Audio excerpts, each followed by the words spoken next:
Remand पर लेने के बाद पुलिस अतीक अहमद से पूछताछ कर रही है। ये खबर कल से आप लोग टीवी पर देख रहे होंगे, अखबार में पढ़ रहे होंगे। लेकिन पूछताछ के दौरान अतीक अहमद से कौन कौन से सवाल किए जा रहे हैं और उन सवालों का वो क्या जवाब दे रहा है, सोर्सेस के हवाले से कुछ बातें सामने आई हैं, वो हम आपको सिलसिलेवार तरीके से बताते हैं। मेरे हाथ में जो पन्ना है इसमें वो सारे सवाल भी लिखे हुए हैं और उन सवालों का अतीक अहमद ने जो जवाब दिया है वो जवाब भी लिखे हैं। लेकिन यहाँ एक बात हम क्लियर कर देना चाहते हैं कि ये सारी बातें सोर्सेस के हवाले से सामने आई हैं। अतीक अहमद से पुलिस ने पहला सवाल पूछा कि उमेश पाल की हत्या की साजिश कहां रची थी। इस पर अतीक ने कहा, मुझे नहीं पता, पहले बताओ मेरे बेटे की मैयत कहां है। पुलिस ने कहा, वो डेड बॉडी अभी झांसी में है, पोस्टमार्टम हो रहा है। इस पर अतीक ने कहा, असद को इलाहाबाद कब लाओगे। पुलिस ने कहा, हमें नहीं पता, तुम बताओ हत्या की साजिश कहां रची थी।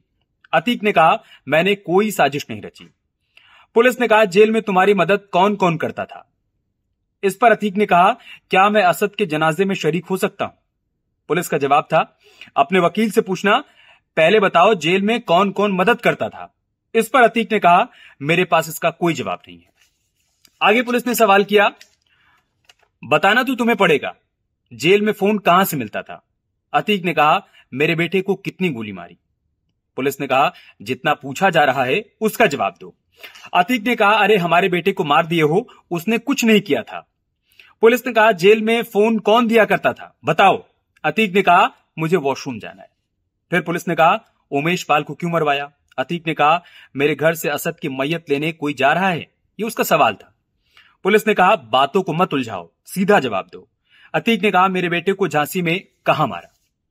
इसके बाद पुलिस ने उससे सवाल किया, शाइस्ता के बारे में कुछ जानकारी है तुम्हें, वो कहां है। अतीक ने कहा, वो असद की अम्मी है, वो जहां भी होगी उस पर क्या गुजर रही होगी, हम लोग अपनी औलाद के जनाजे में भी शामिल नहीं हो पाएंगे। पुलिस ने कहा, तुमने जो किया वही भुगत रहे हो, बताओ उमेश पाल की हत्या की साजिश तुमने रची थी या अशरफ ने। इस पर अतीक ने कहा, अरे हम मिट्टी में मिल चुके हैं, सब खत्म हो चुका है, असद कितनी मोहब्बत करता था अपने अब्बू से। पुलिस ने कहा, तुम्हारे गैंग के पास हथियार कहां से मिलते थे। इस पर अतीक का यह कहना था कि अशरफ कहां दूसरे कमरे में है, उससे बात करा दो। मतलब हर बार वो सवाल को टालता रहा, अपनी तरीके से जवाब देता रहा। फिर पुलिस ने कहा, अभी अशरफ से भी बात कराएंगे, लेकिन पहले बताओ कि जेल में फोन कौन देता था और हथियार कहां से आते थे। अतीक ने कहा, जेल में कहीं फोन मिलता है, सब राजनीतिक साजिश है, मेरे बेटे को क्यों मारा। इसके बाद पुलिस का सवाल आगे भी जारी रहा। पुलिस ने कहा, बताना तो तुम्हें पड़ेगा, उमेश पाल की हत्या की साजिश क्यों और कहां रची, हथियार कहां से मिलते थे, जेल में कौन मदद पहुंचाता था। इस पर अतीक ने कहा, मेरे हाथ की 5 उंगलियों में एक उंगली कट गई, असद मर गया, सबका गुनहगार मैं हूं। ये पहले राउंड की पूछताछ है जो अतीक अहमद से की गई। इसके बाद दूसरे राउंड की पूछताछ में अतीक कैसे भड़क गया एसटीएफ के ऊपर, वो भी हम आपको बताते हैं। एसटीएफ के ऊपर भड़क गया अतीक अहमद।